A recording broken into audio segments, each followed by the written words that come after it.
Hello আসসালামু আলাইকুম, welcome back to my channel আনহার রান্নাঘর।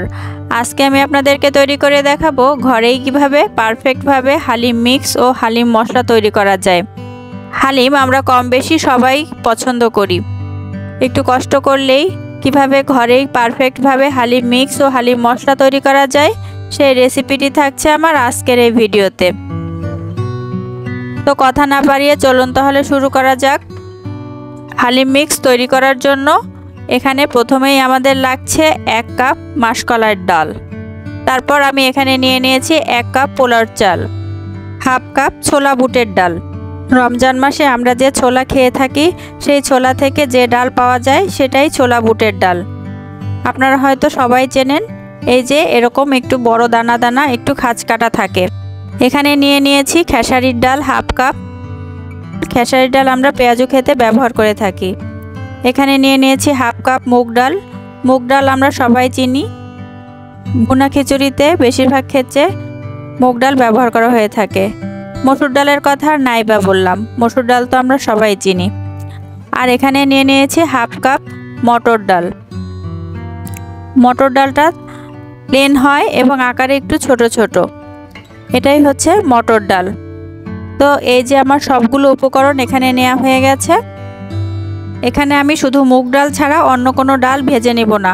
মুগ ডালটা একটু হালকা ভেজে নিলে এর ফ্লেভারটা অনেক ভালো আসে। এখানে আমি একটা প্যান নিয়ে নিয়েছি এবং মিডিয়াম লো হিটে আস্তে আস্তে আমরা ডালটাকে একটু ভেজে নেব। হালিম মিক্সে কিন্তু গমও ব্যবহার করা হয়, সেক্ষেত্রে আপনারা হাফ কাপ গমই ব্যবহার করবেন। আর হাতের কাছে যদি গম না থাকে তাহলে প্রতি হাফ কাপ হালিম মিক্সের জন্য 1 টেবিল চামচ আটা ব্যবহার করলে হয়ে যাবে। বেশি লাল করা যাবে না, একটু কালার চেঞ্জ হলে আমরা ডালগুলো উঠিয়ে ফেলবো এবং ডাল ভাজার সাথে সাথেই অন্য একটা পাত্রে ঢেলে ফেলবো। এই যে আমি একটা প্লেটে ঢেলে নিয়েছি। এখন আমি একটা ব্লেন্ডারে জার নিয়ে নিয়েছি আর এখানে দিয়ে দিচ্ছি প্রথমেই বুটের ডাল, কারণ বুটের ডাল একটু মোটা, ব্লেন্ড হতে বেশি সময় লাগবে, এজন্য বুটের ডাল আগে ব্লেন্ড করে নিয়েছি। এই যে ব্লেন্ড করা হয়ে গেছে, এখন আমি এটা একটা প্লেটে ঢেলে নিচ্ছি। এখন আমি এখানে দিয়ে দিয়েছি মাসকলাইয়ের ডাল এবং পোলাওয়ের চাল। এটাও আমি ভালো করে ব্লেন্ড করে নেব। ব্লেন্ড করার সময় খেয়াল রাখবেন যাতে খুব বেশি গুঁড়া না হয়ে যায়, একটু দানা দানা থাকবে। এগুলো ব্লেন্ড করা হয়ে গেছে, এখন আমি এগুলো এই একই পাত্রে ঢেলে নিচ্ছি।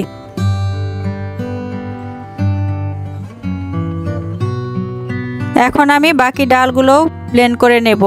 তো এখানে প্রথমেই আমি দিয়ে দিয়েছি মটর ডাল, তারপর দিলাম খেসারির ডাল, ভেজে রাখা মুগ ডাল এবং মসুর ডাল। এগুলো ভালো করে ব্লেন্ড করে নেব। তো দেখতেই পাচ্ছেন এখানে আমার সবগুলো উপকরণই ভালোভাবে ব্লেন্ড করা হয়ে গেছে। তা আমরা যদি একটু কষ্ট করে ঘরেই তৈরি করতে পারি তাহলে কেন আমরা বাজার থেকে কিনতে যাব। তো রেসিপিটি আশা করছি আপনাদের একটু হলেও কাজে লাগবে, আর বাসায় অবশ্যই ট্রাই করে দেখবেন, আর কেমন হলো আমাকে কমেন্ট করে জানাবেন। তো এখন একটা চামচের সাহায্যে আমি সব উপকরণগুলো উল্টে পাল্টে ভালোভাবে মিক্সড করে নিচ্ছি। যেহেতু হালিম মিক্স ডাল দিয়ে তৈরি, ফ্রিজে রাখলে কোনো রকম পোকা ধরবে না, সেক্ষেত্রে নিশ্চিন্তে 6 মাস পর্যন্ত এটা আমরা ব্যবহার করে খেতে পারবো। তো সংরক্ষণের জন্য এখানে আমি একটা কাচের জার নিয়ে নিয়েছি। জারটা অবশ্যই ভালো করে ধুয়ে পরিষ্কার করে শুকিয়ে নিতে হবে, যাতে কোনো রকম কোনো পানি না থাকে। এভাবে আমরা ফ্রিজে রেখে প্রায় 6 মাসের মতো সংরক্ষণ করতে পারবো। তো তৈরি হয়ে গেল আমাদের হালিম মিক্স। এখন মশলা তৈরির পালা। মশলা তৈরির জন্য এখানে আমি প্রথমেই নিয়ে নিয়েছি 7 থেকে 8টি শুকনো মরিচ, 1 টেবিল চামচ জিরা, 1 টেবিল চামচ ধনিয়া, 1 টেবিল চামচ মৌরি, নিয়ে নিচ্ছি 1 চা চামচ কালো সরিষা, 1 চা চামচ মেথি, 1 চা চামচ রাঁধুনি,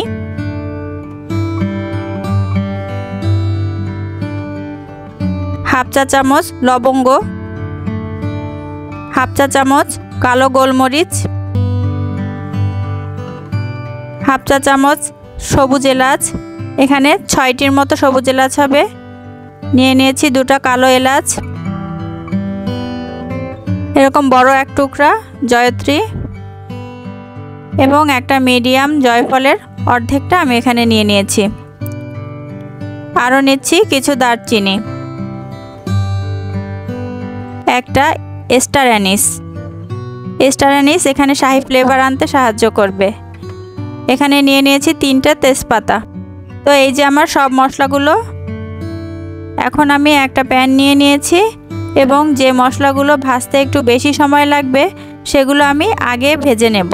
তো মরিচ একটু ভাজতে বেশি সময় লাগে, এজন্য আমি মরিচটা 1 মিনিট মতো ভেজে এরপর যে বড় বড় মশলাগুলো আছে সেগুলো আমি এখানে ভেজে নিচ্ছি।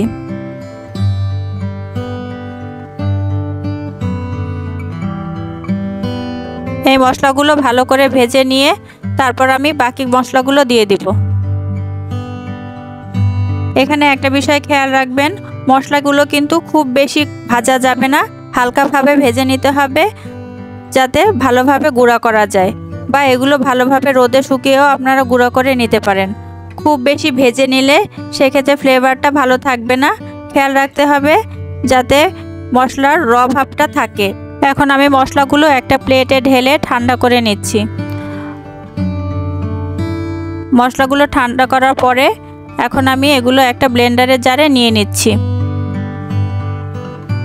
আপনারা চাইলে পাটায় বেটেও গুঁড়া করতে পারেন।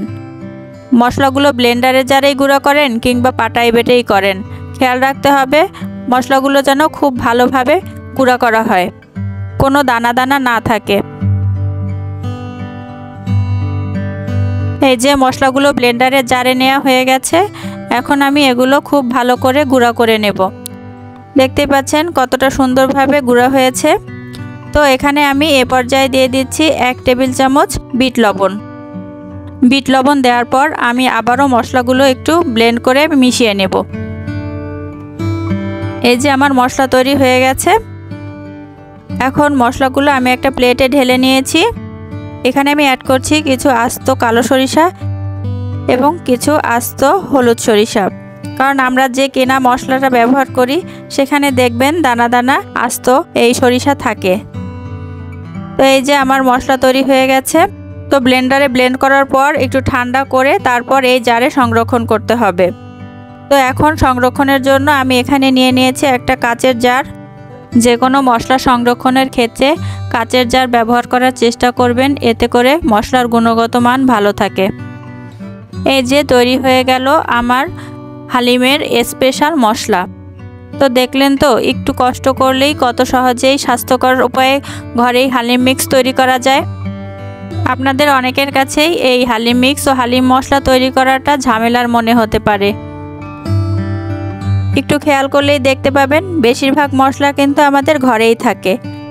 কিছু এক্সট্রা মশলা আমরা যদি 10-20 টাকার কিনে আনি, তাহলে আমরা বাজার থেকে যে হালিম মিক্স কিনবো তার থেকে 3-4 গুণ বেশি পরিমাণে আমরা তৈরি করে খেতে পারবো।